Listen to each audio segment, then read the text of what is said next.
What's up and afternoon, everybody. I'm here with Jim Hunter, my father and owner of Real Estate Rehab.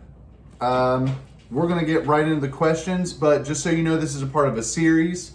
The other video, the first is Mountain Muse, and so this is the second installment. And what we're aiming to do is hoping to help young entrepreneurs that are trying to figure out how to start their business. And he's not going to really give you guys, here, do this step-by-step instructions. What we're going to do is interview style and hope to sort of get a little insight and maybe be entertaining along the way. First off, what gave you the idea, Real Estate Rehab? Real Estate Rehab, we started in November of 2013, and I was basically looking just to make some extra income.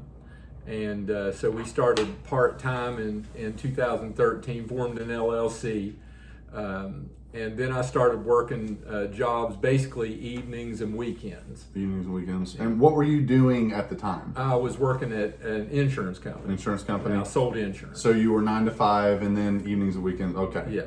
And what pushed you, was there a moment in time when you decided, I'm gonna do this full time? This is what I want to do? Basically, in 2015, we realized, especially in the summertime, we were so busy that I knew that I had to choose one or the other.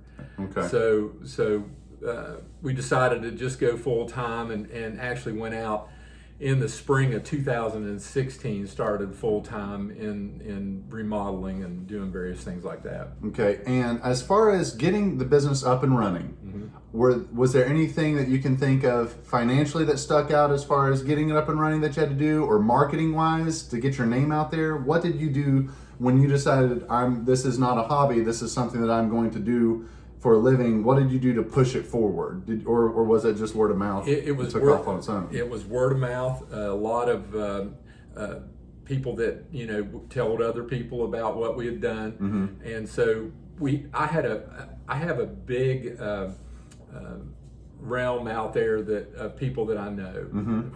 I've had a lot of jobs in the past, different things that we've done. So I didn't have too many problems with people finding out what I was doing at that particular time. So it was a natural progression of work.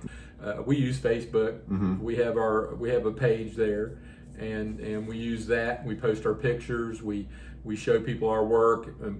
We post before and afters and progression pictures. So that's how we began to evolve. Would you say that 90% of your initial clientele were in your circle of friends, family, just people that you know directly? Oh, absolutely. And then from there, your secondary, like their friends and family, you started getting referrals and calls from people that maybe you didn't know after that? Absolutely. So I think that's important to put emphasis on, guys. If you're starting out, do not be afraid to make it known to your friends and family and your immediate circle, because you don't realize how quickly that can expand. How long would you say, as far as years, before you started to see those secondary and even tertiary points of contact, names that you weren't familiar with? We saw that after we went full time the first year. The first year. Within the first 6 months, we were getting calls and people asking us to come and look at their homes, that type of thing, to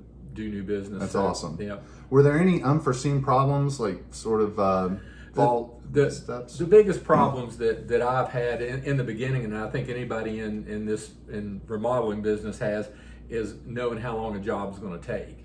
So when you bid a job and you start that process, a lot of jobs we underbid because it would take us 3 days, 5 days, 7 days longer than we thought during a process. So that was my biggest problem.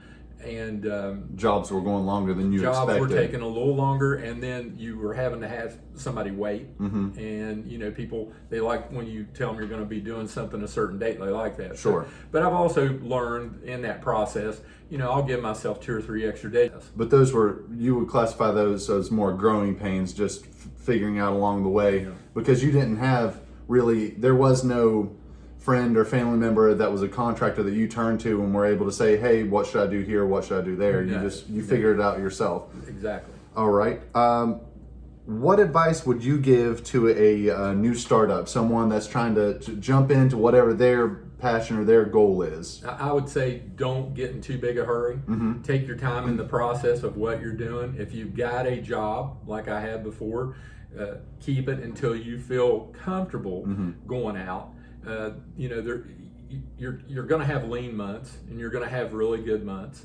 So you've just got to make sure that during that process of starting out that you don't think it's going to happen overnight, because it doesn't. It's going to be a process. It's going to evolve into something, in a timely manner. Did you have a plan that you had drawn out as far as timeline and where you wanted to be? I did not at that point, no, because I had always felt that I would do this part-time, and that I would, because I was selling insurance, so I felt like I'd do it part-time, and that it would be something that would just be additional income. But I also realized that as we grew and went down the road, that it was going to be better for me in the long run to do this full-time.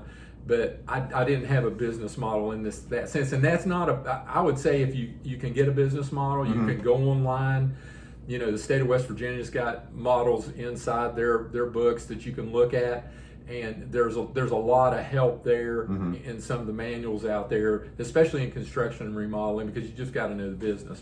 But I didn't have anything myself, so it's just been not flying by the seat of the pants, but also it's been a there's work been a in plan process. since then. Yes. Yeah. And I'm sure with plenty of revisions. Always. What is your favorite part of working for yourself? The favorite part is probably my time and not having to go in and punch a clock. If there's a morning that I can go in at 10 o'clock or 9 o'clock or 8 o'clock, then that's fine. But some days it works out. We do a lot of remodeling of bathrooms. And so there's a lot of times where you might only have a half a day there. Yeah. And because of the mortar, letting mortar, mud, or exactly, concrete dry or and tiles set. dry and set and grout. So I enjoy that. I enjoy the liberty it gives me of owning my own business. There's nothing like it.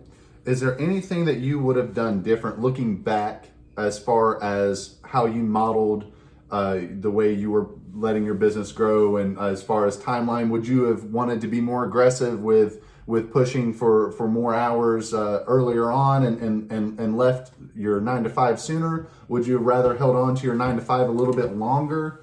Like, was there any time? No, I think everything's in the Lord's timing on this, and I think God has given us the timing that we needed throughout. Sure, there's things that you do different. There's things that you would want to control more, costs and various things like that. And I've learned that you can control your costs, and you can control your time, the amount of time you're putting in something, and the amount of time that you have in somebody else's labor. But I think that's all in growing. Yeah. I think that's something you'll learn, and you learn to manage it as you go. But yeah, I don't think there's anything that I could do differently, because it's been an evolution from there. But I think God's timing's always been perfect, and I don't have an issue with the way it's gone. All right. Well, thank you for your time and interviewing Dad, and I hope everybody enjoys the rest of their Christmas. Merry Christmas.